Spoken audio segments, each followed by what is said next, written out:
warahmatullahi wabarakatuh. Ketemu lagi dengan saya. Apa kabar semuanya, anak-anak ibu yang saleh-salehah? Insya Allah dalam kondisi yang sehat walafiat ya semuanya. Amin. Siap untuk belajar ya? Kita awali pembelajaran kita dengan membaca basmalah bersama-sama. Bismillahirrahmanirrahim. Materi kita zat aditif dan zat adiktif dengan subtema zat aditif. Kompetensi dasar. Tujuan pembelajaran. Materi ini ada dalam Quran surat An-Nahl ayat 11. Ya, di sini Allah menyebutkan berbagai macam buah-buahan.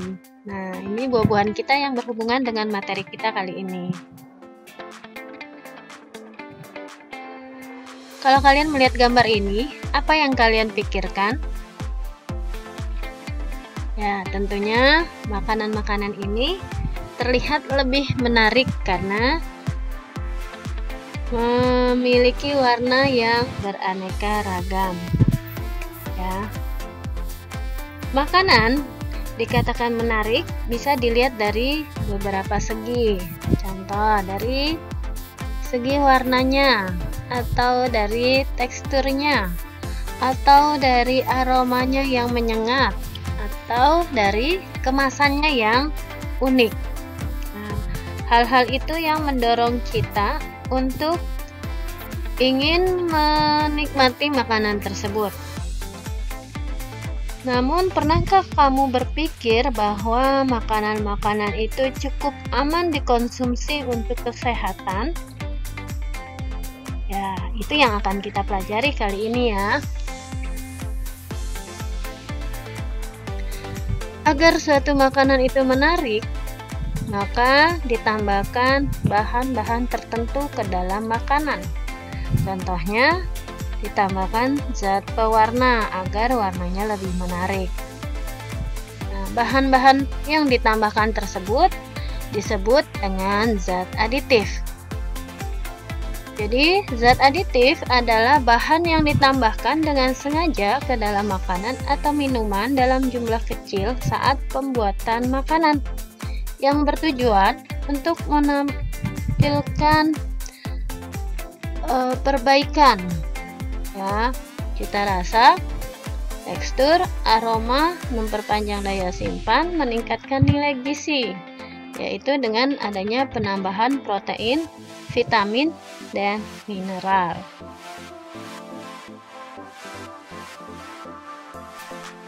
Aditif berdasarkan fungsinya dibagi lagi menjadi beberapa bagian.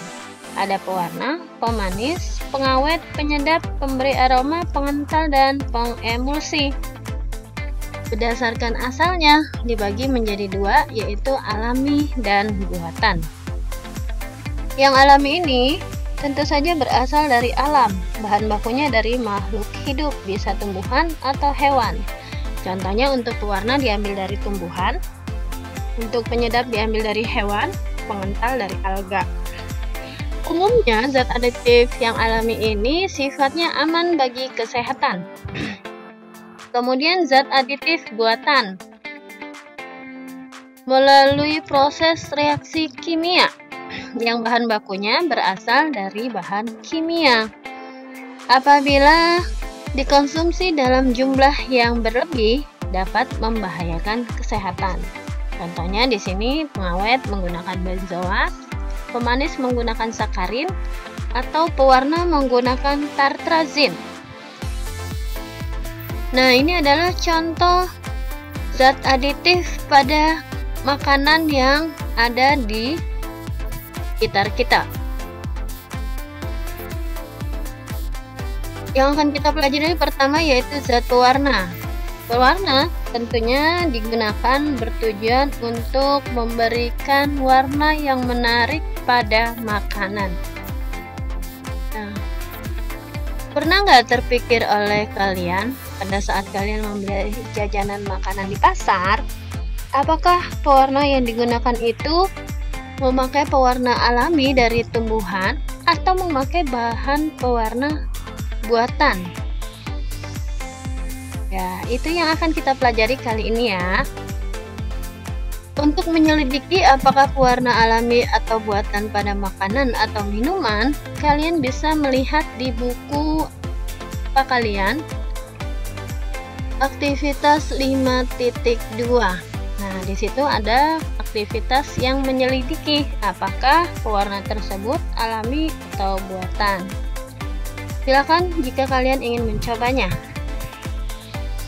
Yang akan kita pelajari pertama kali yaitu pewarna alami.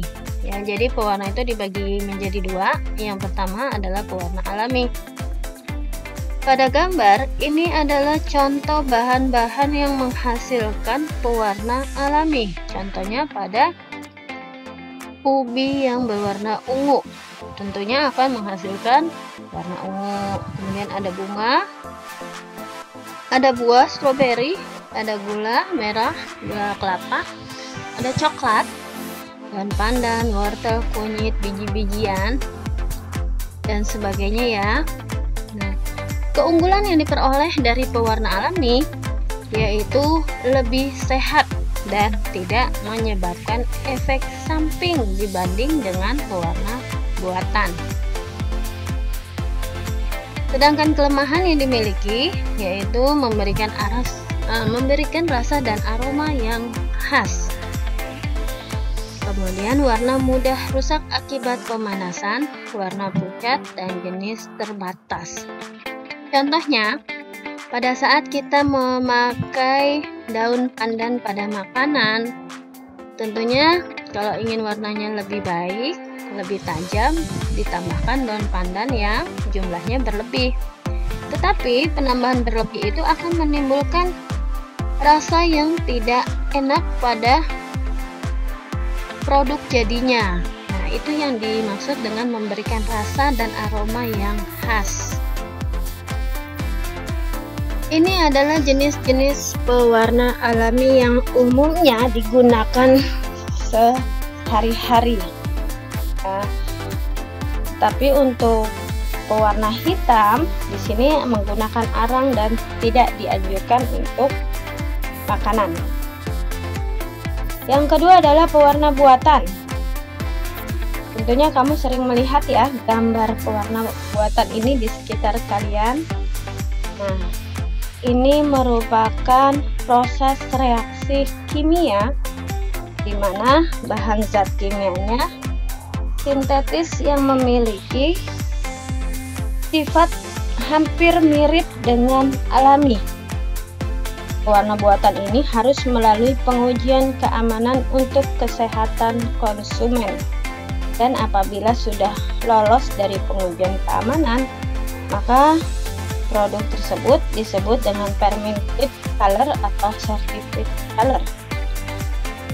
Keunggulan dari pewarna buatan, harganya murah, praktis, warna lebih kuat, tidak rusak oleh pemanasan, dan jenisnya lebih banyak. Ya, jadi kelemahan yang terdapat pada pewarna alami merupakan keunggulan dari pewarna buatan. Ini contoh-contoh yang ada di sekitar kita. Jenis-jenis pewarna buatan yang dapat digunakan dalam makanan atau minuman. Ini yang diperbolehkan atau permitted color. Atau disebut juga certified color. Dan ini pewarna buatan yang dilarang pada makanan atau minuman. Dan diperbolehkan penggunaannya hanya untuk tekstil atau cat. Jadi digunakan untuk selain makanan dan minuman. Apabila digunakan pada makanan atau minuman, resikonya sangat tinggi, dapat menyebabkan penyakit kanker karena bersifat karsinogenik. Yang kedua yaitu pemanis. Pemanis ini sama dengan pewarna, jadi dibagi dua, ada alami dan buatan. Yang umum digunakan untuk pemanis alami ada gula pasir atau sukrosa, ada gula kelapa, kemudian ada gula aren, gula lontar, dan gula bir. Gula-gula tersebut digunakan sebagai pemanis sesuai dengan keperluan. Ternyata dalam Al-Quran Surat An-Nahl ayat 68 sampai 69, di sini Allah menjelaskan tentang pemanis alami, yaitu madu. Ya, di sini madu ini dapat digunakan sebagai pemanis alami dan fungsi lain yaitu dapat menyembuhkan atau sebagai obat. Kemudian yang kedua adalah pemanis buatan. Di sini contohnya ada aspartam, siklamat, asesulfam, sakarin. Nah, pemanis-pemanis ini memiliki tingkat kemanisan yang lebih tinggi dibanding pemanis alami. Pemanis buatan digunakan sebagai pengganti pemanis alami untuk penderita diabetes atau kencing manis karena beresiko untuk gula-gula alami. Kemudian gula-gula buatan ini juga menghasilkan kalori dengan nilai yang sangat rendah, bisa mencapai 0 nilainya, sehingga sering digunakan oleh orang-orang yang diet. Penggunaan pemanis buatan harus sesuai dengan jumlah yang diperbolehkan. Ini adalah perbandingan tingkat kemanisan pemanis buatan dibandingkan dengan gula pasir atau sukrosa. Kalau gula pasir tingkat kemanisannya 1, maka siklamat 30-50 kali dibanding dengan gula pasir. Tentunya lebih manis sekali ya. Kemudian aspartam bisa sampai 160-200. Kalium 200, sedangkan sakarin bisa mencapai 200-500 kali dibanding gula pasir.